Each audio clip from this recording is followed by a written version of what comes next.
Hello and welcome to my collision detection presentation. I'll be investigating numerous different types of polygon intersection in this presentation and seeing how their algorithms function.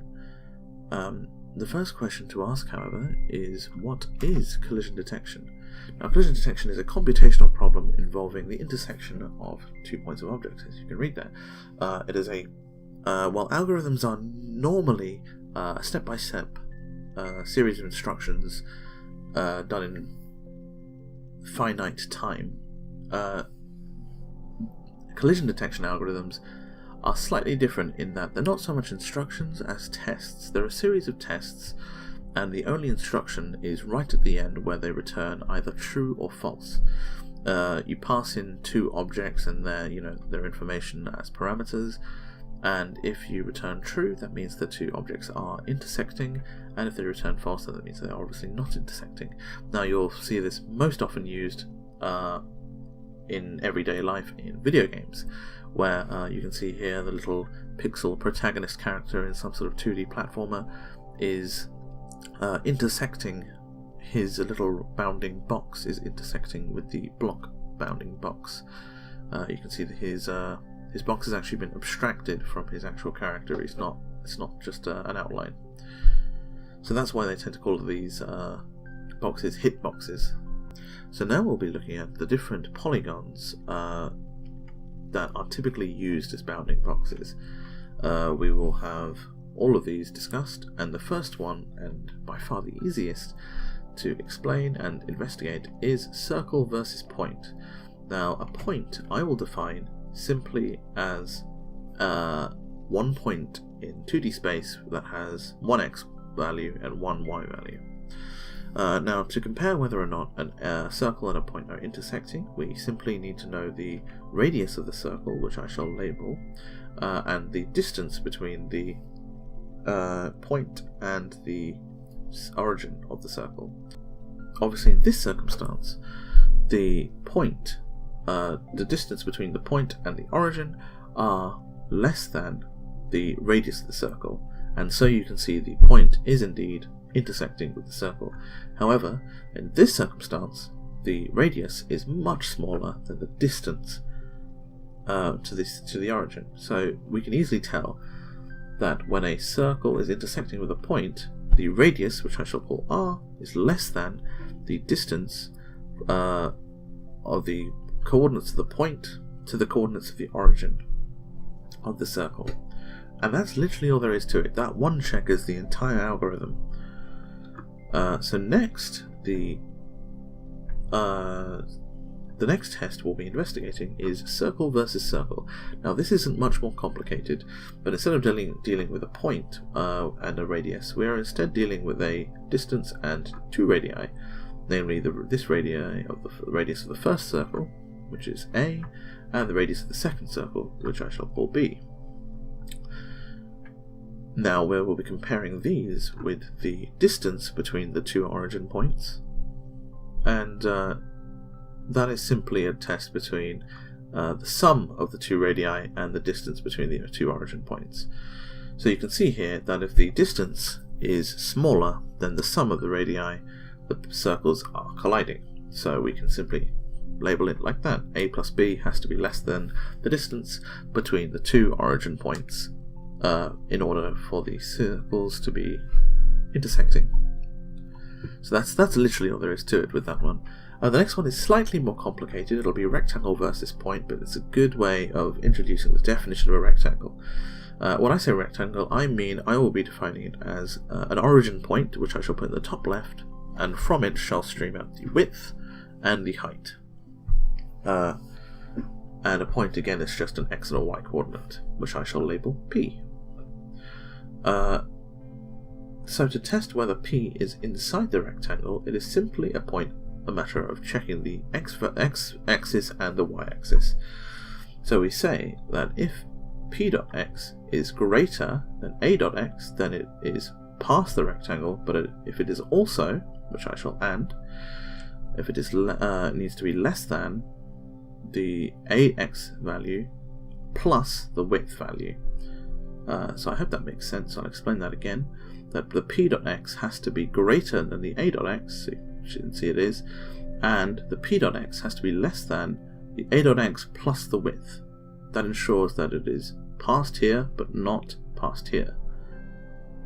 And that's all well and good, but it could be over here, for example. It could be over here, for example, or down here. So we need to add that with the y test, which is the exact same. It's just making sure that the p.y is greater than the a.y, and the p.y is less than a.y plus the height. And that's all there is to it. That's all you need to worry about. And so the next one is probably the most complicated we've looked at so far. It's not too bad though. It's the rectangle versus rectangle intersection test. Now for this we need to just compare lines and their respective axes.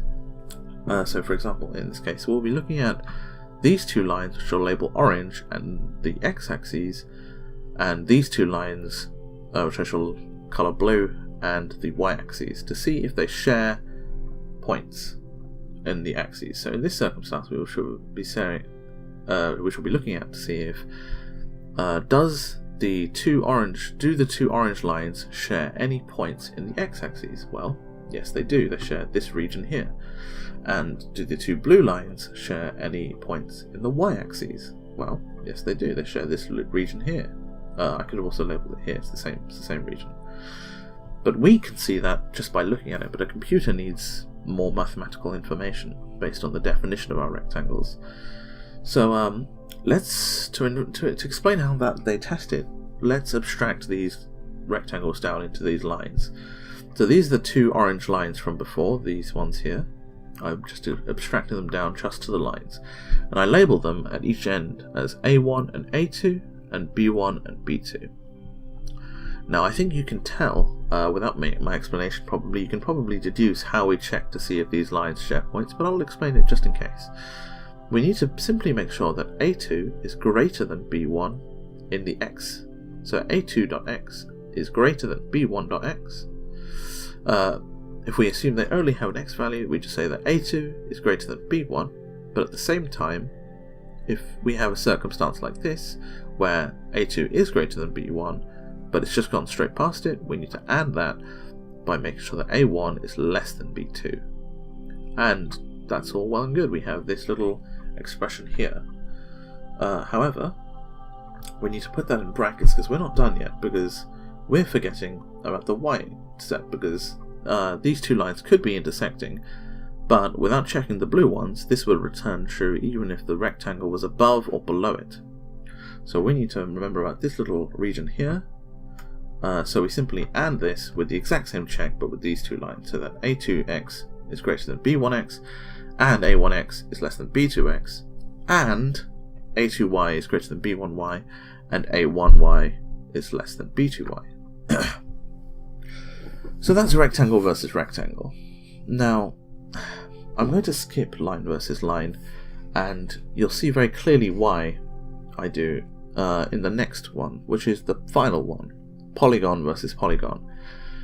Now this is easily the most complicated of the bunch, and there's dozens of ways to do it, but I'll explain the one that's probably the easiest to understand, and you'll see why. But I'll also be investigating how to do it cleverly. So in this circumstance, I'll be using an example. Since I mentioned video games earlier, I'll use that. I'll be using the arcade game Asteroids. Now Asteroids, I'm not sure if you know, it has a black screen. It had this little ship, which I shall abstract down to a triangle. And it had asteroids, which, just for the purposes of this, I shall represent as quadrilaterals. So let's say I'm a very bad video game player, which I definitely am not. I just run my ship straight into the asteroid because I'm an idiot. The game needs to know now, have I crashed?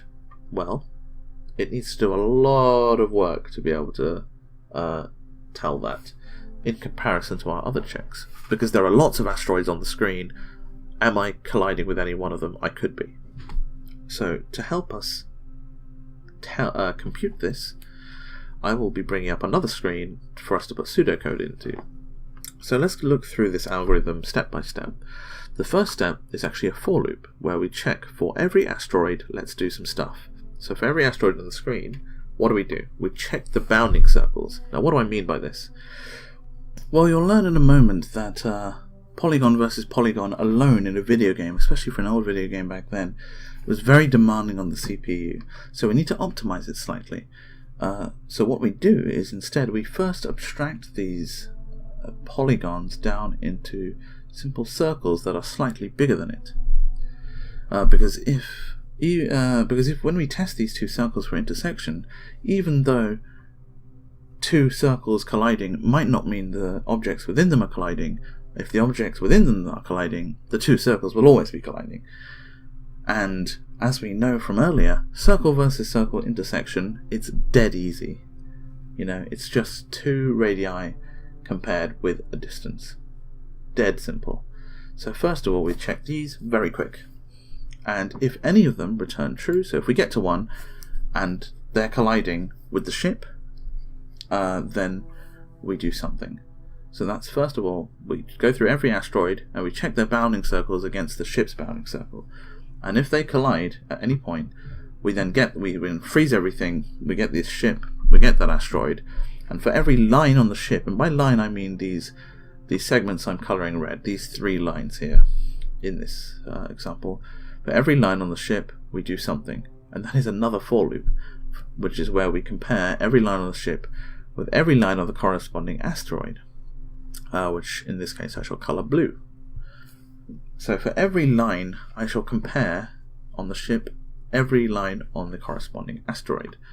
And what do we do with these? We shall check these two lines for intersection. So here we come down to line segment versus line segment intersection, which is why I didn't explain it earlier, because this is a good chance to explain it now, because for this one we have to be a little bit mathematical. So if we just get these, for this example, just get these two lines right over here. I'll zoom in a bit to show you what they are, and we basically need to say, are these two lines intersecting? We know they are, computer doesn't. So let's give these a bit more mathematical definition, because we need to represent these lines as an equation. So yes, this is harkening back to the old maths classes back in school. How do we do that? Let's do what we did before. Let's give them all a name on each edge, on each point on either end. P0, P1, P2, P3. Now, I could represent these in a couple different ways, but let's just do it as a JavaScript object. That makes life easier for me. It's simple, just, I can from P0, I can access P0.x, P0.y, it keeps it computer. Alright, so now from these, I will need to represent them in an equation, a line equation. Now, you might know y equals mx plus c is 1, but that is a possibility, but for simplicity's sake, let's represent them in a form called standard form, which looks like this: ax plus by equals c. Now, you can see what c equals. That equals a1 ax plus bx. Now, you can see what c equals. That's just ax plus by. A is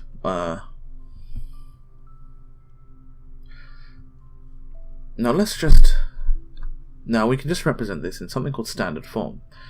Standard form looks like this, where ax plus by equals c, but because we have two lines, we have a1x plus b1y equals c1, and a2x plus b2x p2y equals c2.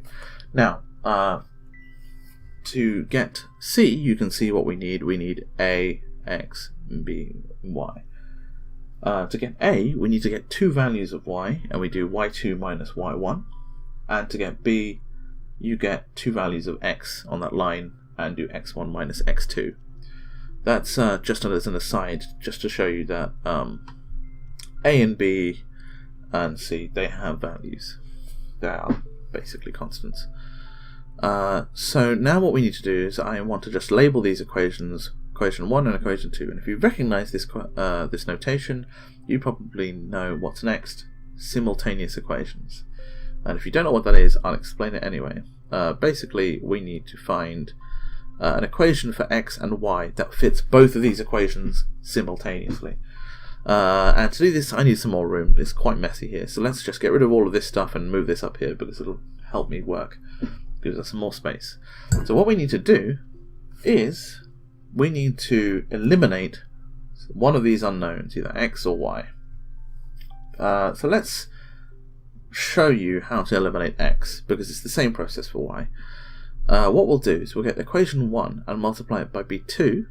So multiply all of these three things by b2 and then do the same but for b1 on equation 2. That gives us this: b2 a1x plus b2 b1y equals b2 c1 blah blah blah. All we've done is we stuck b2 at the front of all of these, and we'll stick b1 at the front of all of these. And that gives us this. Now you'll notice that even though they're the other way round, this section right here, oops, now you'll notice that this section right here is exactly the same. And if we subtract these two equations from each other, what that does is it actually completely eliminates it. So let's do that. Let's get equation 1 times b2 and subtract it by equation 2 times b1. And that gives us this little funny looking equation here. You don't really need to read it, but it makes sense if you work through it. It's pretty simple stuff. And you'll notice that we don't have y anymore. So we've done it. We've eliminated y, so now we just need to get x on its own. You might know how to do this immediately, but I'll go through it just in case. We'll do something called factorization, where we take x out on the left-hand side. We take x out as a factor, and say that x is multiplied by this stuff in the brackets here. Now, if you know how to manipulate equations, you should be done. You should know what to do from here, but let me explain it anyways. Let's quickly clean up again. So remove this stuff, move it up. And so we've got x multiplied by this stuff in the brackets equals this stuff on the right hand side. And remember, we know how to get a and b and c. We don't need to worry about the fact that they're letters. They're basically numbers. And so all we need to do is divide both sides by what that stuff is in the bracket to get x on its own. Gives us this lovely little equation here. Now, we do the exact same thing for y, but multiply a few different letters, subtract, and bam, you get the exact same style of equation. You'll also notice for coding optimization that the denominators are exactly the same. That'll come in handy when you're optimizing. Now, you might be wondering, this is supposed to be an intersection algorithm. Why doesn't it return true or false? Why does it return a coordinate, an x value and a y value? That's because technically, unless the two lines are parallel, they always intersect. And you might be thinking, obviously they don't always intersect. They're two lines. But this is assuming lines are actually directions, they're vectors with no length. They are infinite length.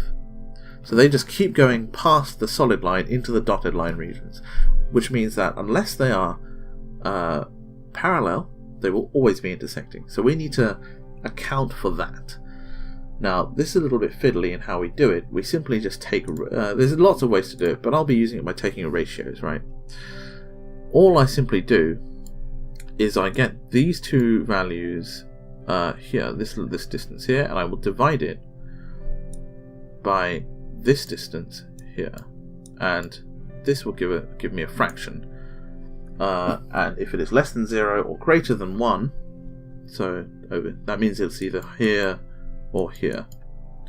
Now, where this doesn't work is when the line is vertical. If the line is vertical, then obviously it's going to be 0. It's going to be a big mess. So what we need to do is do the exact same for the y-axis. So let me see if I can get it. Let's see if I can get another color here.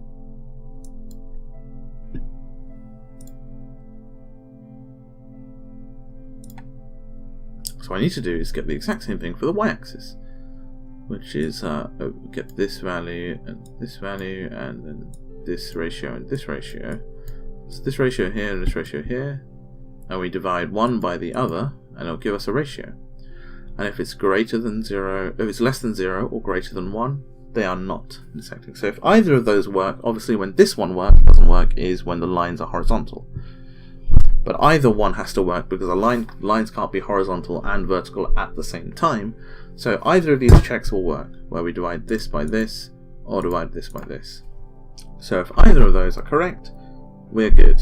We know that these lines are intersecting at these corresponding lengths. View. Alright, so even though this might be a bit confusing and the previous slide might have looked a bit like alphabet soup, we are all right. And now we know if these two lines are intersecting. And if any one of these lines, any one of them are intersecting, the polygons are colliding. So that's it. We know that the polygons are colliding. That means that the ship has crashed into the asteroid, killed the ship, make me lose a life, and if my lives are, I don't have any lives to spare, that's it. Game over. Game over, my friend. So, what do we know then? Well, there's one last minor thing I want to add, in that if we go back to this here, if either one, since these denominators are the same, if either one of these denominators equals 0, then that means the lines are parallel. So if you want to just make sure of that in your code, a bit of error checking, that pretty much solves your problems. Make sure the denominators are not 0, because if they are 0, that means they're parallel. They're not going to be colliding. Okay, well, that's about it. You can take a look at an example of this exact code in action for an asteroids game right there at the link on the screen. I will link it in the description if you're watching this on YouTube, and here are some references I used. I'm pretty much done. That's everything you need to know. So that is the end. Thank you for watching. This was made for Julia.